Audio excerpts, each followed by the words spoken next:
Esta imagen de 1889 de dos hermanas gemelas parece inofensiva hasta que sabes lo que le hicieron a su padre.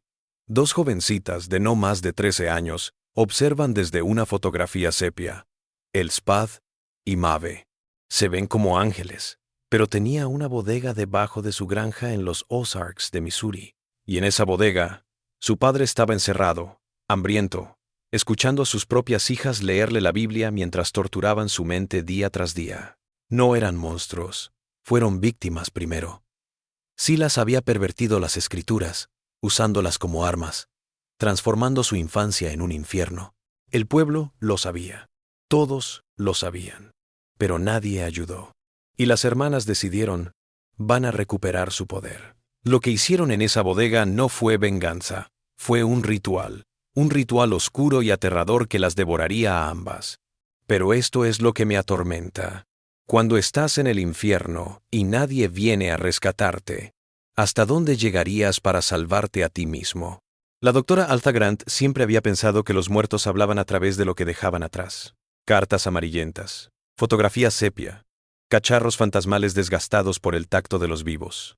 Pero nunca imaginó que le revelaría secretos que la arrastrarían al abismo de su propia sangre. La caja de cartón apareció un martes por la mañana de marzo, traída por un cartero que parecía desesperado por deshacerse de ella. La dirección del remitente era un bufete de abogados en Springfield, Missouri, y una nota decía que eran las posesiones restantes de una tal Constance Whitmore, una prima lejana que Alta nunca había conocido, pero que había sido la última cuidadora de algunas reliquias familiares. Su propia relación con sus raíces siempre había sido superficial en el mejor de los casos. Sus padres habían fallecido cuando era joven, dejando más preguntas que respuestas sobre sus orígenes. Y su dedicación académica a reconstruir narrativas perdidas, ahora lo veía. Era una manera de compensar la ausencia de su propia historia familiar. Cargó la caja hasta su estudio, más allá de paredes cubiertas con las obsesiones de su vida. Primeras ediciones de cuentos históricos macabros, retratos enmarcados de difuntos que había desenterrado de archivos y cementerios. La luz de la tarde se filtraba a través de las ventanas de su estudio mientras levantaba con cuidado el contenido. Un relicario de plata deslustrada, una caja de muestrarios bordados a mano, un libro de oraciones de cuero cuyas páginas amenazaban con desintegrarse al tacto. En el libro de rezos, entre salmos del Eclesiastés, halló la fotografía. Al rozar con sus dedos el papel grueso, un escalofrío inexplicable recorrió su piel, como si la imagen aún conservara algo del frío del instante que había capturado. Dos niñas, idénticas en todos los aspectos, observaban desde el marco con expresiones que parecían oscilar entre la inocencia y algo mucho más inquietante. Apenas si parecían tener 15 o 16 años. Su cabello negro recogido con rudeza, sus vestidos simples que denunciaban pobreza rural y trabajo. Pero fueron sus ojos los que atraparon a Alta. No vacíos, como había creído al principio, sino atentos, como si no estuviera viendo al fotógrafo, sino a través de él, a través del tiempo, directamente a ella. La escritura en el dorso de la fotografía estaba en tinta marrón, que había resistido más de un siglo. Elizabeth y Maeve, los ángeles de Blackwood Hollow. Dios nos perdone por lo que ocultamos. La fecha, escrita con la misma mano diligente, decía simplemente 1889. Los instintos de historiadora de Alta se avivaron. La nota había sido escrita por otra mano que no eran las niñas. La escritura era demasiado adulta. El lenguaje demasiado formal. Alguien había tomado esta foto, la había etiquetado con lo que parecía casi un epitafio, y luego la había ocultado en algún lugar donde probablemente nunca se encontraría. La pregunta que vino a la mente fue, ¿por qué? Sus primeras investigaciones dieron pocos y desesperanzadores resultados. Las gemelas no figuran en el censo de 1880, cuando serían niñas. No había certificados de matrimonio, no había obituarios, no había nada en los periódicos locales que hubieran sobrevivido a ese tiempo. Era como si Maeve y Elizabeth hubieran desaparecido después de los 16 años. Pero cuanto más investigaba, más se convencía de que su desaparición de la historia no fue accidental, sino intencional. Un borrado sistemático que alguien se había esforzado en llevar a cabo. Blackwood Hollow figuraba en mapas antiguos de los Ozarks de Missouri, un pueblo que floreció brevemente en la década de 1880 antes de desvanecerse cuando el ferrocarril pasó por alto. Lo que atrajo a Alta allí no fue solo la curiosidad profesional, sino algo más, la intuición de que estas niñas, quienesquiera que fuesen, merecían que se contara su historia. El trayecto desde St. Louis la guió a través de un campo cada vez más aislado, más allá de granjas que parecían esconderse en las colinas como secretos. Cuando llegó al pueblo, era poco más que un conjunto de edificios destrozados, habitados por quizás 200 personas que observaron su coche alquilado, con la sospecha y el cansancio de quienes habían aprendido que los forasteros rara vez traían buenas noticias. La casa se encontraba al final de un camino de tierra casi borrado por el bosque. Lo que había sido una vez una granja próspera se había hundido en la decadencia, con la resignada paciencia de algo que había dejado de luchar contra el tiempo. El techo se hundía, las ventanas habían sido tapiadas o destrozadas, y el porche envolvente se inclinaba como si los cimientos se hubieran rendido gradualmente a la arcilla de Missouri, sobre la que se asentaba. Bueno, pero los huesos de la casa seguían siendo fuertes, y a medida que Alta se acercaba, podía imaginar lo que había sido en su apogeo. Una casa construida para una familia numerosa, para resistir los inviernos de Ozark y mantenerte fresco en los veranos sofocantes. La puerta principal se había podrido hace mucho tiempo, y ella pasó cautelosamente por el umbral hacia lo que una vez fue un salón delantero. Las tablas del suelo crujieron bajo sus pies, y pudo ver la luz del día a través de las rendijas donde las paredes se encontraban con el techo. Fue mientras recorría lo que había sido la cocina que lo notó. Una parte de la tabla del suelo más hundida que el resto, desgastada como por toques repetidos. Al levantarla con un cuchillo de cocina que había traído de su coche, descubrió un hueco tallado en las vigas del suelo. El diario interior estaba envuelto en tela de aceite que lo había preservado durante más de un siglo de humedad y deterioro. La encuadernación en cuero aún estaba flexible, las páginas amarillentas pero legibles. En la portada, con la misma caligrafía delicada de la fotografía, estaba grabado: Los pensamientos de Elizabeth Whitmore. Las manos de Alta temblaron al abrirlo en la primera entrada, del 15 de junio de 1889. Mabe dice que no debería escribir estas cosas, pero creo que el Señor quiere que testifiquemos tanto de sus bendiciones como de sus pruebas. Hoy vendió papá el campo sur al señor Hutchinson, y tendremos para el invierno, si Dios quiere. Las primeras páginas mostraban una realidad difícil pero familiar. Las dificultades de una familia de campesinos que luchaba por sobrevivir en una tierra hostil, las constantes batallas contra el clima y las cosechas perdidas, el aislamiento que implicaba vivir tan alejado del pueblo. Elizabeth narró cómo ayudaba a su padre con el trabajo más pesado de la granja, cómo enseñó a Mabe a enlatar verduras para el invierno, cómo las pequeñas alegrías salpicaban su ardua vida. Pero cuanto más leía Alta en el diario, más lo notaba. Un cambio de tono, sutil al principio, pero que se hizo más evidente con el tiempo. Las menciones de su padre pasaron de reverentes a hartas, de cautelosas a temerosas.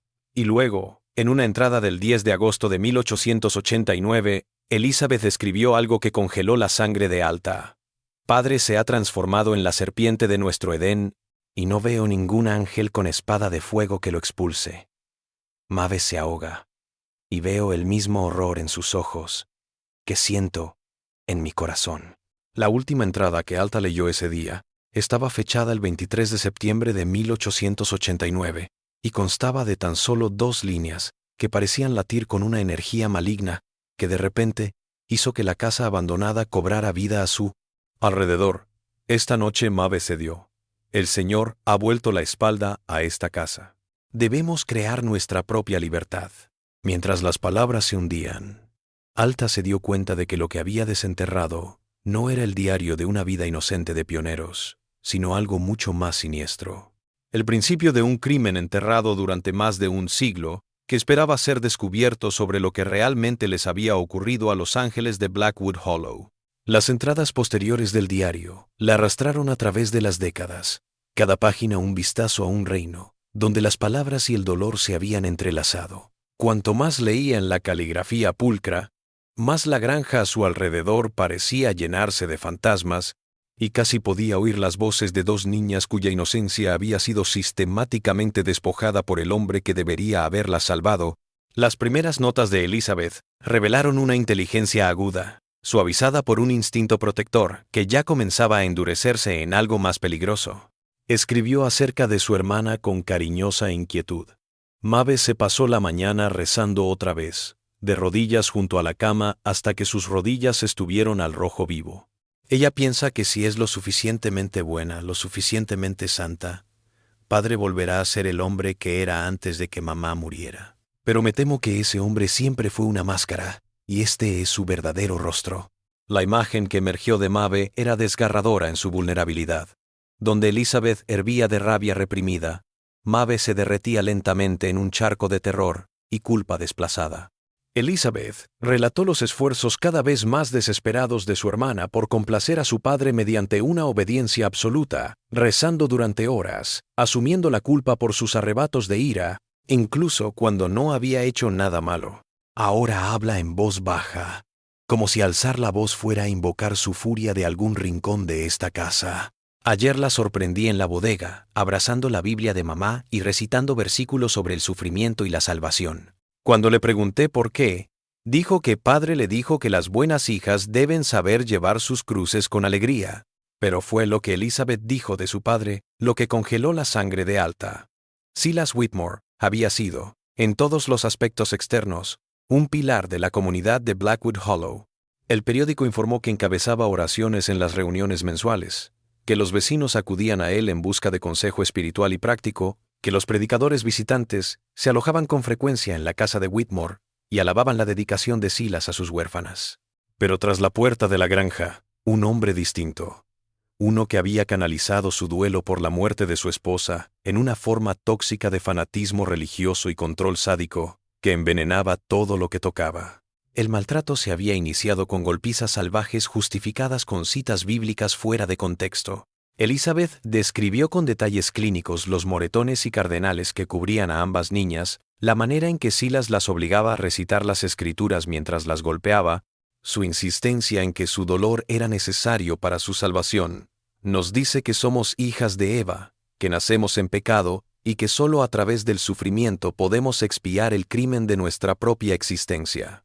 Cuando Maeve llora, la azota y le cita a Pablo sobre las mujeres que aprendan en silencio, con toda sujeción. Cuando me rebelo, me encierra en el sótano de tormentas, solo con una Biblia. Y me dice que reflexione sobre el destino de los niños desobedientes. Pero la violencia física fue solo el principio. Con el paso de los meses, el tormento de Silas se fue haciendo más psicológico, retorciendo la doctrina religiosa y transformando su fe de la infancia en un arma contra ellas.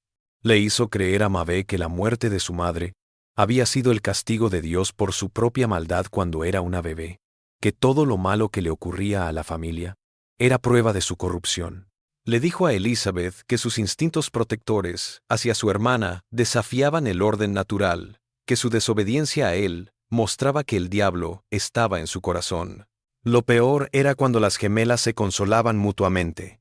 Silas las aislaba por días, jurando a cada una que la otra había revelado pecados ocultos, que su propia relación era una ofensa a su autoridad paterna.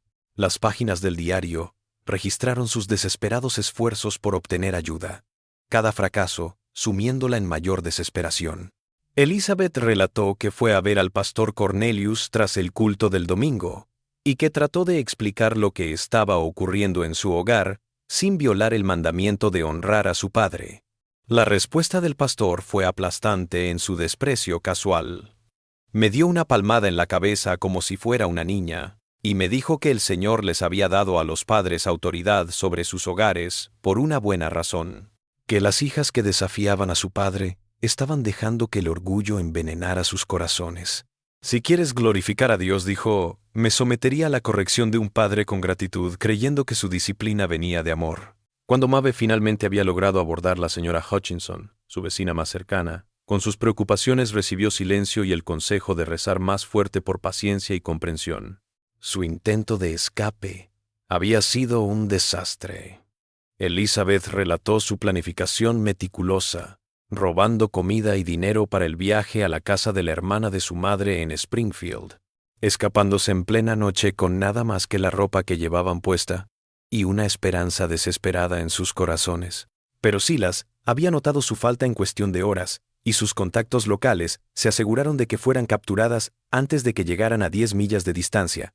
El castigo que siguió fue relatado en entradas cada vez más erráticas, como si la escritura cuidadosa se estuviera quebrando bajo el peso de lo que estaba grabando. Silas las había encerrado en celdas separadas durante 15 días, pasándoles pan y agua por debajo de la puerta, sermoneándolas a través de las paredes sobre los pecados de desobediencia e ingratitud. Cuando por fin salieron, Mabe había desarrollado un tartamudeo que la atormentaría de por vida, y Elizabeth hablaba de su padre no como de un hombre, sino como de una fuerza de la naturaleza que había que soportar.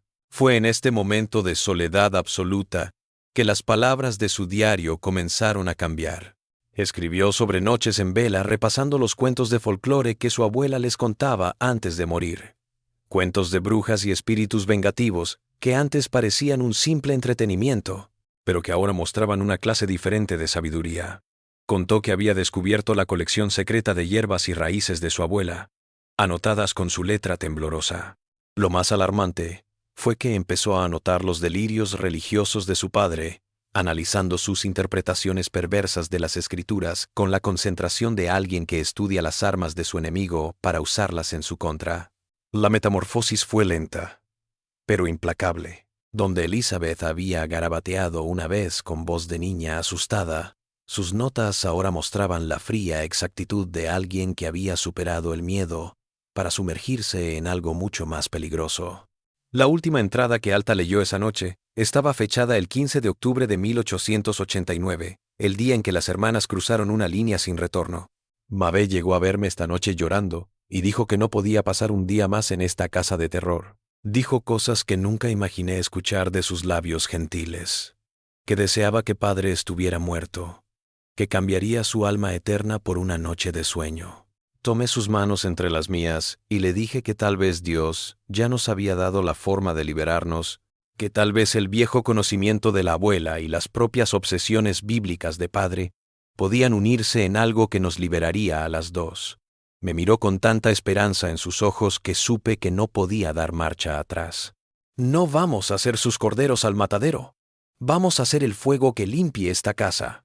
Hay un precio por la salvación, y estamos dispuestas a pagarlo.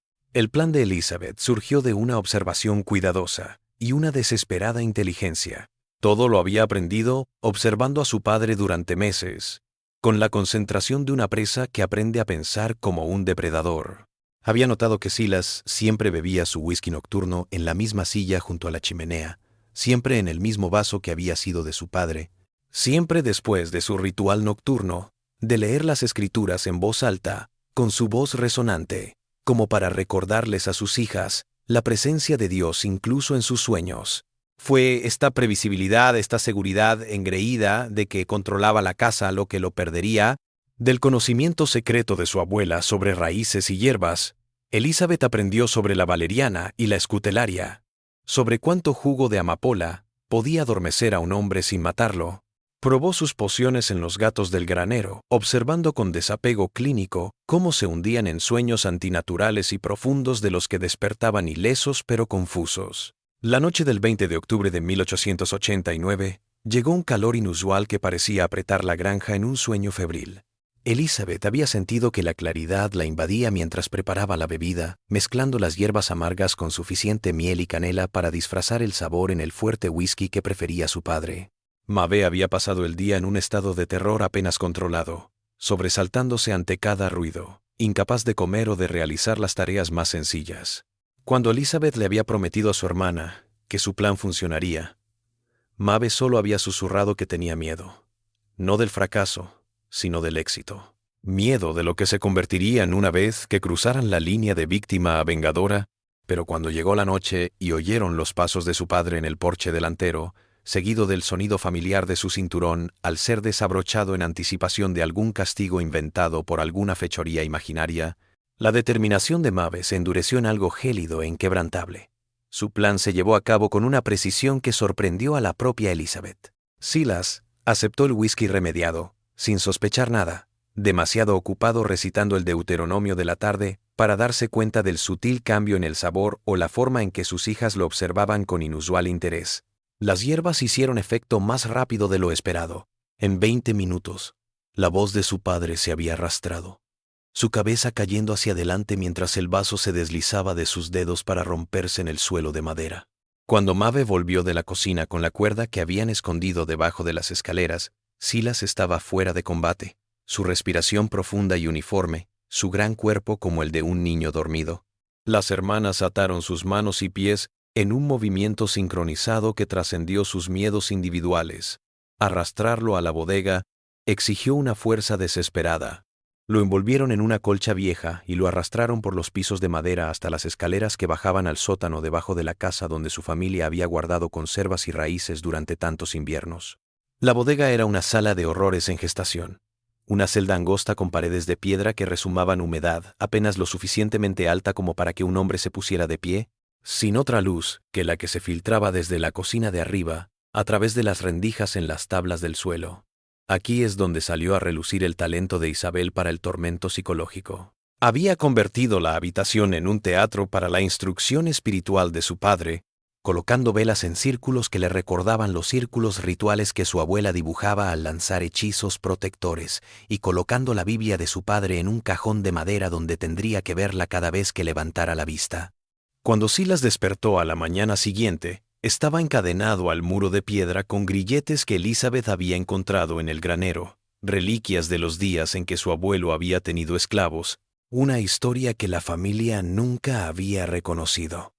Los rituales que siguieron no fueron una prisión, sino una deconstrucción metódica de todo lo que Silas había empleado para racionalizar su brutalidad hacia sus hijas. Elizabeth bajaba cada mañana a la bodega con la Biblia de su padre, leyéndole los mismos versículos que él había utilizado para justificar sus golpes, pero ahora interpretándolos en el contexto del juicio de Dios sobre los malvados que perjudicaban a los inocentes. Recitó las maldiciones del Levítico y el Deuteronomio, la ira de Dios sobre quienes distorsionaban su palabra para sus propios fines perversos, su voz juvenil llevando una autoridad que parecía sacar fuerza de la oscuridad circundante. Cuando Silas abría la boca para defenderse, para jurar su inocencia, para exigir obediencia, apagaba las velas y lo dejaba a oscuras, con nada más que la condena de las Escrituras para acompañarlo. La inanición fue calculada, no para matar, sino para romper su espíritu tan completamente como su cuerpo. Durante 3 días le dieron solo agua y pan duro, y él lo vio a través de las rendijas en las tablas del suelo, furioso, suplicando, llorando con la impotencia de quien nunca ha tenido impotencia. El 4.º día, Elizabeth bajó con un tazón de estofado caliente y pan fresco, pero lo puso fuera de su alcance y le dijo que la comida vendría solo después de la confesión, no de pecados contra Dios, sino de actos específicos de crueldad hacia sus hijas. Cuando él se negó, apelando a la rectitud y la autoridad paterna, ella tomaba la comida y lo dejaba con las canciones de la abuela, cantadas con una voz que parecía invocar sombras desde los muros de piedra. Los malos padres van al infierno, donde los diablos avivan el fuego. Las lágrimas de sus hijas son la lluvia que lava la mancha de sus almas. Mientras Alta devoraba estas historias en la destartalada granja, su educación chocaba con su horror ante la fría venganza de las hermanas.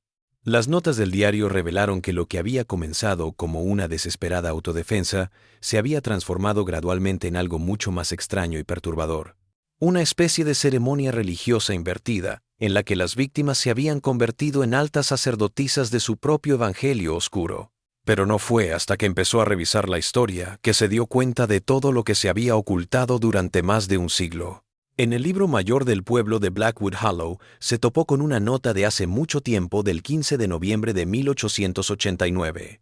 Silas Whitmore desaparecido, denunciado por vecinos preocupados. A vender por impuestos que adeudan. A esto le siguió otra entrada en diciembre del mismo año. Tierra de Whitmore comprada por la familia Hutchinson para una colonización inmediata. La extraña rapidez con la que se vendió la tierra hizo que Alta buscara a los aldeanos más viejos que pudieran tener recuerdos de la familia que vivió allí. Pero sus preguntas, fueron recibidas con un muro de hostilidad casi orquestado en su ferocidad. En la tienda general, se callaban al oír el nombre de Whitmore. En el restaurante del pueblo, sus preguntas sobre la desaparición de 1889 fueron recibidas con advertencias de labios apretados sobre dejar a los perros durmientes en paz. No lo entendió hasta que conoció a Evelyn Pritchard, la matriarca que había habitado Blackwood Hollow desde su inicio, y vio la extensión de la determinación del pueblo de mantener sus secretos enterrados. La señora Pritchard era una mujer de unos 80 años. Su cabello gris acero recogido en un moño apretado y sus ojos azules pálidos mirando a través de Alta mientras hablaba. Cuando Alta habló de su investigación sobre los Whitmore, la respuesta de la señora Pritchard llegó con la gélida autoridad de quien está acostumbrada a ser obedecida. Hay algunas historias que es mejor dejar en paz.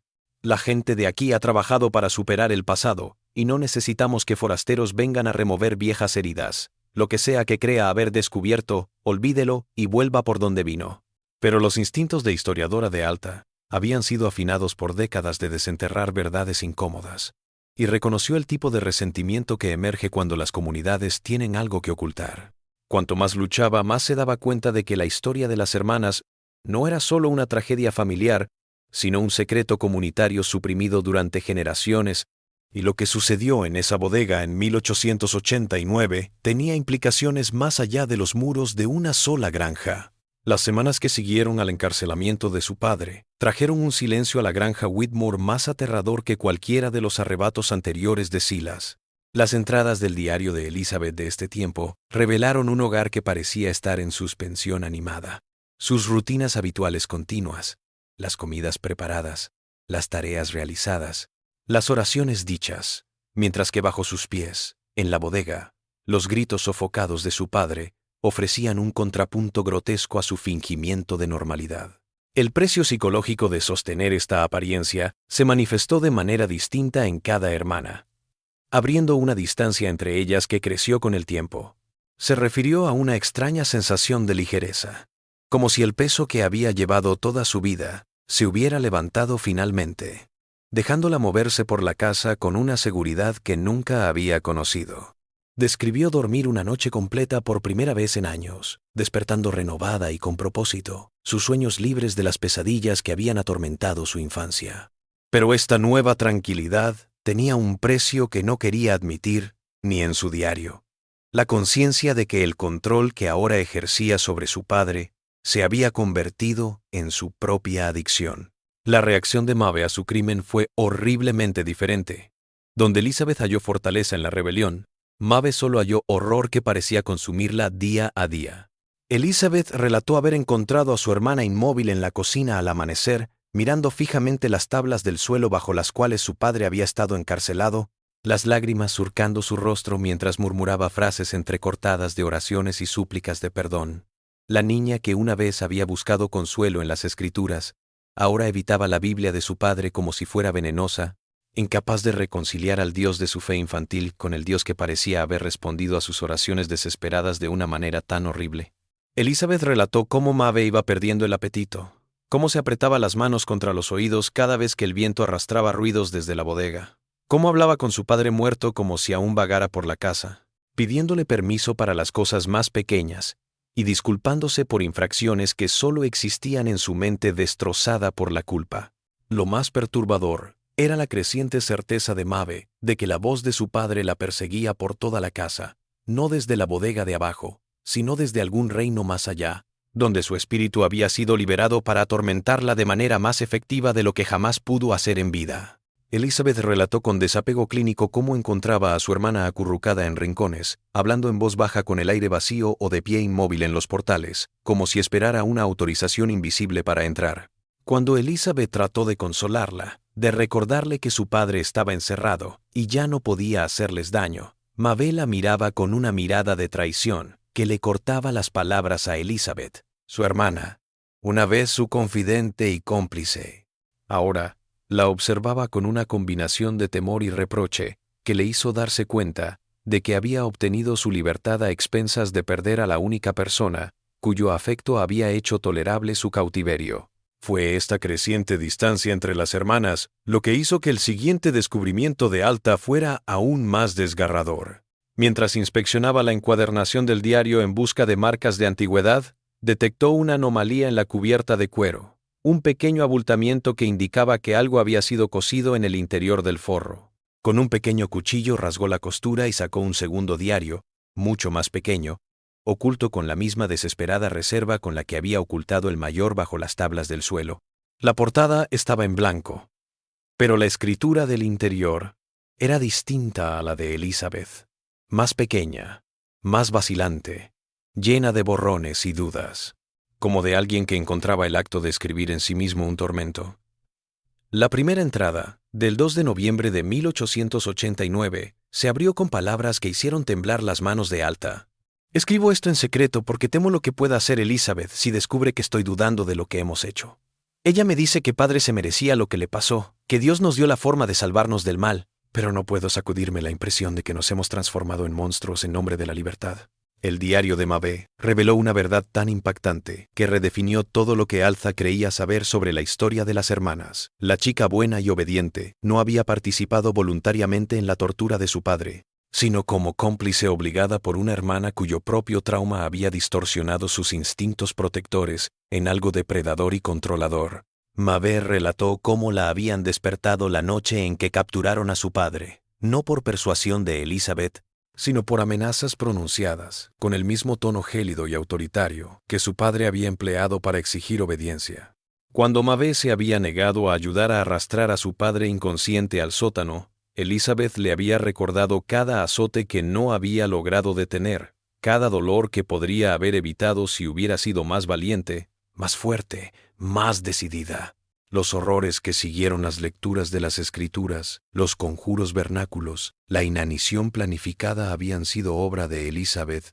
Mabe, una audiencia cautiva demasiado asustada por la nueva crueldad de su hermana como para negarse. Las más desgarradoras relataron la creciente conciencia de Mabe de que al huir de una forma de opresión había caído en otra. Elizabeth, habiendo probado la venganza, se estaba volviendo tan controladora como lo había sido su padre. Quería a Mabe en los rituales de la bodega, no como apoyo moral, sino como aprobación de sus acciones, necesitando que su hermana fuera testigo y, por extensión, cómplice de cada tortura psicológica. Cuando Mabe trataba de insinuar que ya habían logrado su propósito, que ya habían castigado lo suficiente al padre, Elizabeth respondía con el mismo tipo de justificación bíblica que una vez había empleado Silas, citando versículos sobre la justicia divina y el castigo por el pecado. La chica que una vez había defendido a Mabe, ahora la tenía prisionera en una red de culpa compartida, de la que era imposible escapar sin poner en riesgo a ambas. Las últimas entradas del diario, cada vez más erráticas y mostrando signos de deterioro mental, revelaron la extensión total del colapso mental de Mabe. Escribió sobre oír la voz de su padre, no solo desde la bodega, sino desde su propia mente, un torrente incesante de condenación por desobedecer, por castigarla, por abandonarla, por no detener su tortura. Narró alucinaciones infernales que la atormentaban de día, alucinaciones en las que la granja se transformaba en un infierno en el que era torturada y torturadora, víctima y victimaria, inocente y culpable a la vez. La última entrada legible, del 15 de diciembre de 1889, era una única frase repetida una y otra vez, hasta llenar la página. Me he convertido en aquello que más detesto, y no hay salvación para alguien como yo. Mientras Alta leía estas palabras desgarradoras en las ruinas de la granja, se dio cuenta de que la imagen de las dos hermanas de aspecto inocente había sido una fachada desde el principio. No había habido venganza colectiva. No había habido rebelión contra la tiranía. Solo dos víctimas. Una tan destrozada por el abuso que lo había recreado, esta vez con ella como abusadora y su amada hermana como víctima involuntaria. Los ángeles de Blackwood Hollow no eran fantasmas vengativos. Eran niños destrozados cuya tragedia no era lo que les había sucedido, sino lo que se habían visto obligadas a hacerse la una a la otra para sobrevivir. El impacto de lo que había revelado se estrelló contra Alta como una fuerza física, dejándola sin aliento en el aire rancio de la granja abandonada. Se sentó en lo que había sido la cocina, el diario de Mabe en sus manos temblorosas, sintiéndose como si hubiera sido cómplice de alguna violación inefable, solo por leer las palabras desesperadas de una niña, cuya culpa la había devorado más que cualquier tortura física. La narrativa que creía estar revelando, una de rebelión justificada contra la opresión, resultó ser algo mucho más perturbador. Un relato de cómo el trauma podía hacer metástasis a través de una familia como el cáncer, transformando a las víctimas en victimarios y al amor en un arma tan letal como cualquier filo.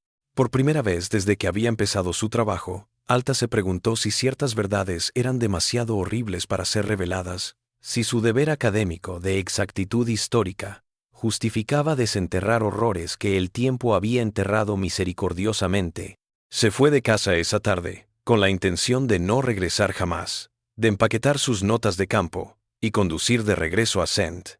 Louis, donde podría olvidar a Elizabeth y Mabe, la voz rota de su padre, resonando desde una bodega convertida en su tumba compartida. Pero algo la trajo de regreso la mañana siguiente, algo que no podía nombrar, y que la arrastró fuera de su habitación de motel en las horas oscuras antes del amanecer, y la envió a conducir por el camino de tierra destrozado hacia la granja por última vez. Quizá fue la historiadora que se rehusó a dejar una historia sin terminar, o quizá fue algo más. La sensación de que les debía a estas niñas muertas hace mucho tiempo la dignidad de ser entendidas por completo, incluso si eso significaba sacrificar su propia tranquilidad mental. Los bosques detrás de la granja habían sido reclamados por décadas de crecimiento salvaje, pero mientras Alta se abría paso entre la maleza, empezó a reconocer indicios de lo que una vez había sido tierra cultivada, hileras de árboles frutales silvestres, restos de un huerto donde aún crecían menta y salvia en manchas rebeldes a pesar del bosque invasor. Fue mientras seguía lo que parecía un camino muy antiguo, que tropezó con algo que le detuvo el corazón.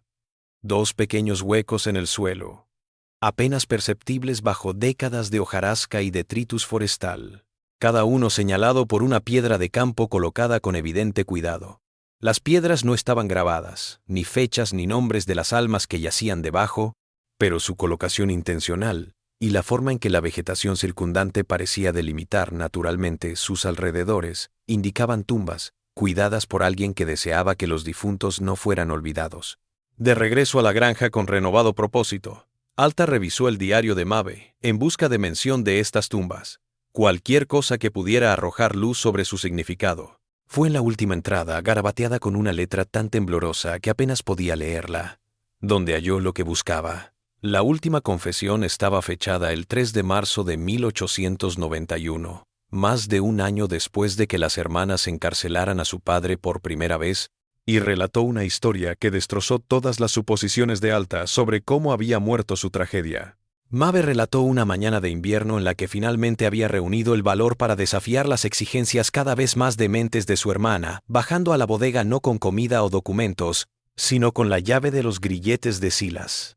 Lo que encontró allí ya no era el monstruo que había atormentado su infancia, sino la sombra de un hombre cuya mente se había quebrado bajo meses de tortura psicológica, acurrucado en la oscuridad, llorando al oír los pasos acercándose.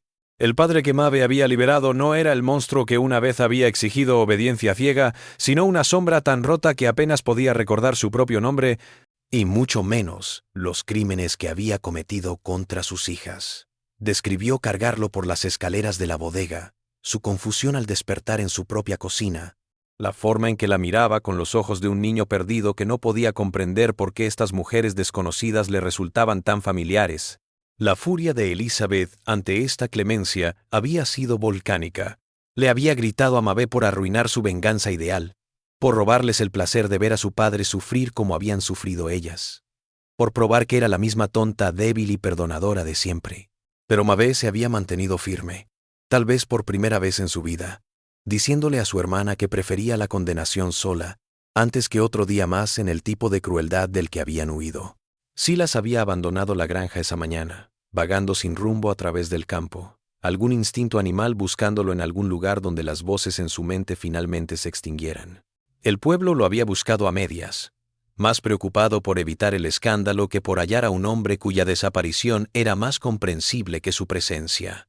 Nunca más se le vio, aunque Mabe escribió que a veces escuchaba su voz en el viento, no enojada o amenazante como lo había sido en vida, sino perdida y suplicante. el lamento de un alma que buscaba expiar pecados que ya no podía recordar haber cometido. Isabel nunca perdonó a su hermana por este último acto de misericordia y se sumió en un amargo aislamiento que le robó el resto de su corta vida. Se había matado con sus propias manos en el invierno de 1893, colgándose de la misma viga en el granero donde su padre las había golpeado una vez por pecados imaginarios. Fue Mabe quien descolgó el cuerpo de su hermana y lo arrastró al bosque, quien cavó ambas tumbas con sus propias manos y las marcó con piedras que desafiarían las décadas que pasarían sobre ellas. Pero la historia de Mabe no terminó con el entierro. Se convirtió en algo parecido a la redención. Con el dinero que había heredado de la venta de la tierra de su padre, había creado en secreto una cadena de casas seguras en todos los Ozarks, donde mujeres y niños que escapaban de hogares maltratadores podían refugiarse y recibir ayuda sin ser juzgados ni interrogados.